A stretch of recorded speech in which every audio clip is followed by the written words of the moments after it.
আছে কি দেখো, অ্যাসিড, এস্টার এবং অ্যামাইড। ঠিক এইভাবে যদি পার্ট বাই পার্ট পড়তে পারো। ও এটার কথা একটু বলে দিই, অ্যাসিডের কোশ্চেন আসে কি, কার্বক্সিলিক অ্যাসিডের শনাক্তকারী পরীক্ষা। কি ভাইয়া আমার কথা বিশ্বাস হচ্ছে না? এখনই টেস্ট পেপার খোলো, খুলে যশোর বোর্ডের বিগত বছরের কোশ্চেন গুলো দেখো। নট অনলি যশোর বোর্ড, প্রত্যেকটা বোর্ডের বিগত বছরের কোশ্চেন গুলো দেখো। তাহলে এইভাবে যদি পার্ট ওয়াইজ পড়ো বা পার্ট বাই পার্ট পড়ো, কোশ্চেন যেভাবে আসবে ধরে ধরে পড়ো, সেইভাবে যদি তুমি নিজেকে গড়ে তুলতে পারো, জৈব ভীতি তোমার আর থাকবে না। ঠিক একইভাবে আর একটা কথা না বলে পারছি না, যে তুমি যদি এইচএসসি তে ভালো না করো, তুমি কিন্তু অ্যাডমিশনে কখনোই ভালো করতে পারবে না জৈব বেসিকটা।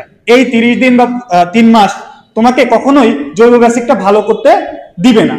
সাথে আরেকটা জিনিস বলে রাখি, ধরো তুমি এখন বলতেছো স্যার কেন দিবে না, তুমি খুব নরমালি চিন্তা করো যে অ্যালডিহাইড কিটোন, ঠিক আছে, অ্যালডিহাইড কিটোন পার্থক্য করা হয় কোন বিক্রিয়ার মাধ্যমে?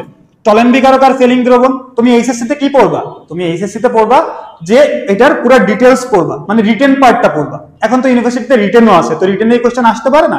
অবশ্যই পারে। তাহলে কি তুমি রিটেন পার্টটা পড়তেছো, সাথে কি জানতেছো টলেন বিকারক ফেলিং দ্রবণ, তাহলে এমসিকিউ তে কি আসতে পারে ভাই? টলেন বিকারক আর ফেলিং দ্রবণ। এটা কি গেল পার্থক্য সূচক পরীক্ষা। ঠিক একইভাবে শনাক্তকারী পরীক্ষা, খেয়াল করো 2,4-DNPH, তাহলে শনাক্তকারী পরীক্ষা কোনটা? অ্যালডিহাইড এবং কিটোনের শনাক্তকারী পরীক্ষা হচ্ছে 2,4-DNPH। বুঝতে পারছো আমার কথা? ঠিক একইভাবে আসো এখানে যে বেনজিন টলুইন, কার সক্রিয়তা বেশি? তো তুমি তো বেসিক থেকে স্টার্ট করতেছো, তো বেসিক থেকে যখন তুমি স্টার্ট করো তখন কি শুরু হয়? তখন তোমার পুরো বেসিকটা ভালো থাকে, তুমি যেখানেই পরীক্ষা দাও না কেন তুমি সেখানেই চান্স পাবে। সুতরাং বেসিক থেকে স্ট্রং করতে চাইলে চলে আসতে হবে।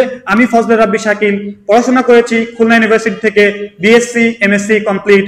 চলে আসো শাকিল স্যারের কাছে, ফিজিক্স এবং কেমিস্ট্রির সব ভীতি দূর করে তোমাকে পৌঁছিয়ে দেব তোমার নির্দিষ্ট গন্তব্যে। ধন্যবাদ সকলকে।